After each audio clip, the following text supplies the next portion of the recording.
be seat. Okay. Where is Jovan? I don't know. Let me call him. Okay. Hello, Jovan. Hello. Where are you? Sorry. I'll be there on 5 minutes, yeah? Okay, see you.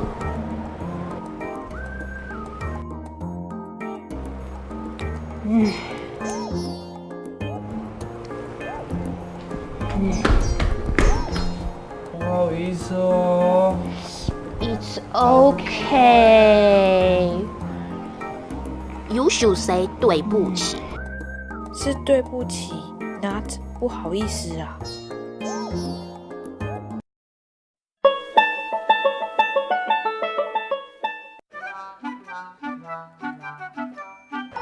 Linda，圣诞节快到了，你有什么计划吗？圣诞节哦，还蛮期待手学会办一些活动的啊。好期待I know. What are you talking about?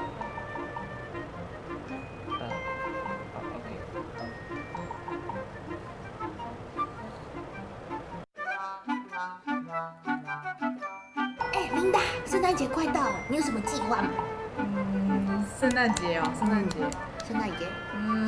还蛮期待手学会办活动的哦。好期待哦！ Excuse me, guys. Can I join with your conversation? Oh, yeah.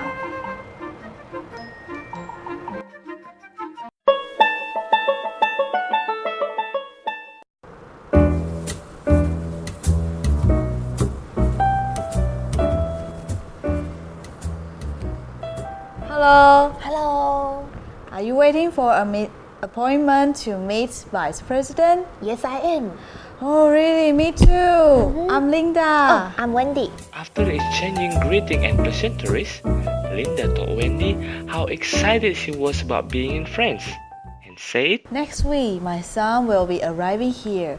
I think he will love this place. Wow, that's great. I also have a son and a daughter. Oh, really? Yes. How old are they? And how about their education?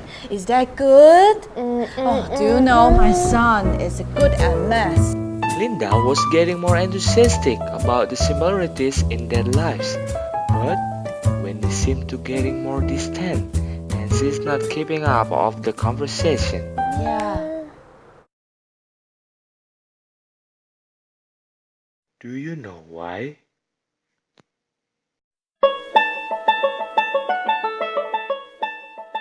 Welcome back. Hello, I'm Wendy. I'm Linda. Today we are going to interview one of the Indonesia students called Jovan. Let's welcome him. Hello, Jovan. Hello, guys. Okay, now I'm going to ask you. First question is, when you arrive in Taiwan, do you face any culture shock? Yes, So what kind of the culture shock do you face? Language. I thought before that in Taiwan, all of you use Chinese. But when I found some people, they speak in Taiwanese language, I'm quite surprised with that. Yeah. Oh, I see. So when you study in Taiwan, do you face some communication problems? Yes. So how do you deal with these problems? I use my body language. Oh, body Yeah. language. So what kind of body language you use? When I want to buy something, I speak in English. I want to buy this one and how much is it? But they cannot understand it. So what I do is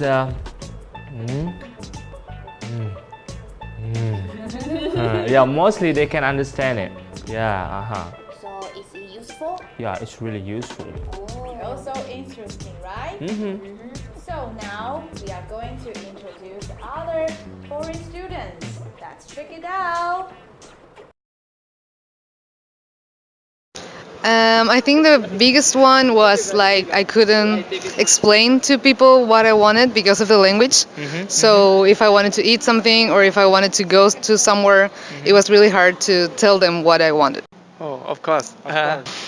Such as the language and then some food.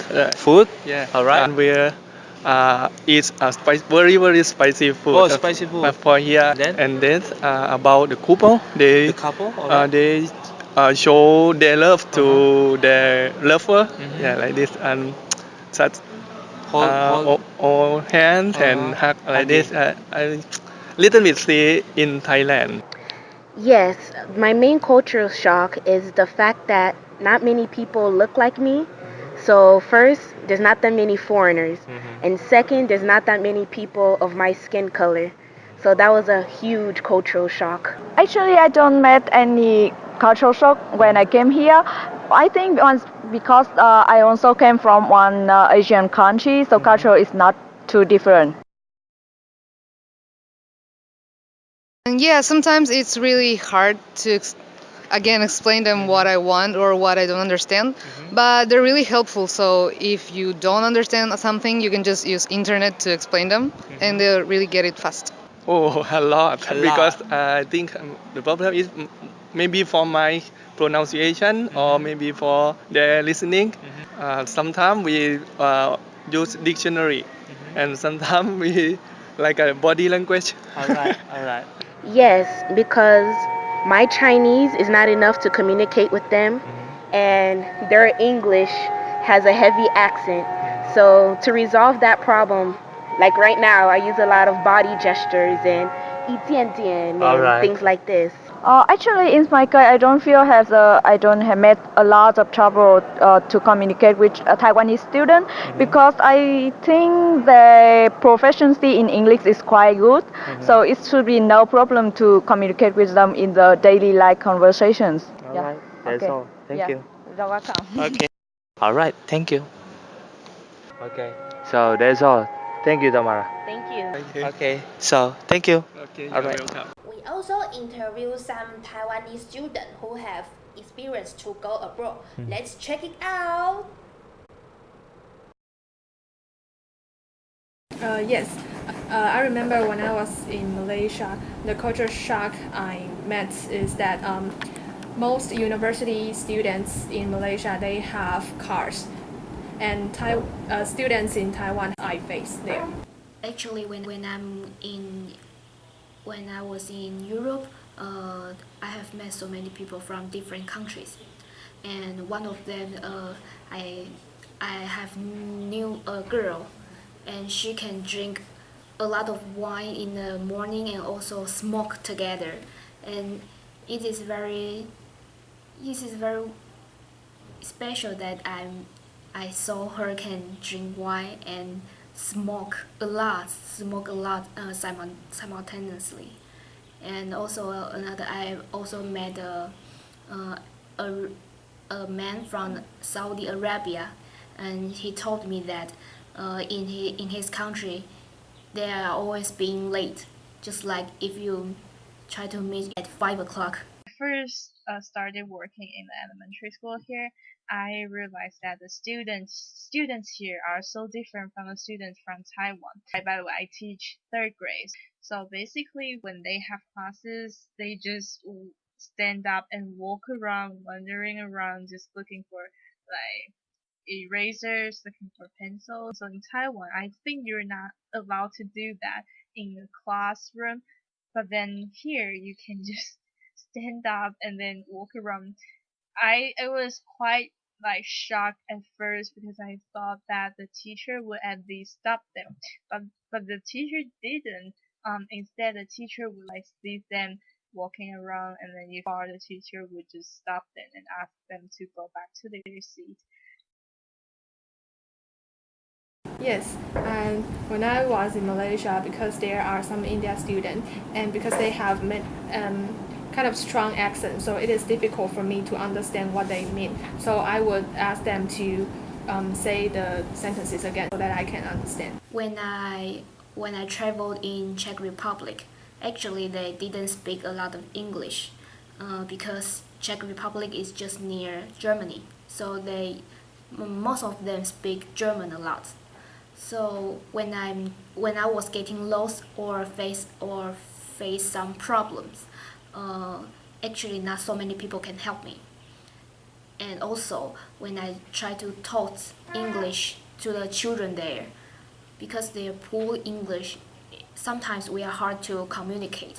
So I try to learn some Czech words to help me to teach them.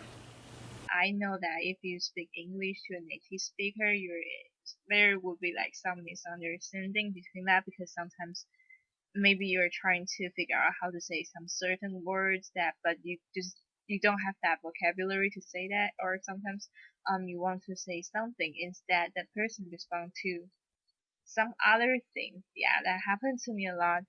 I think if you like have any problems that you want to talk about, then just speak up, and it would be a good way to maybe resolve the problems that you and the people you're talking to have. And it's better to do this way, I think. Okay guys, so this is the last cross-culture video. Hope you guys enjoy these videos. And learn much about knowledge about culture. So, I'm Linda. I'm Jovan. I'm Wendy. Sign out. Bye-bye. Bye. Bye.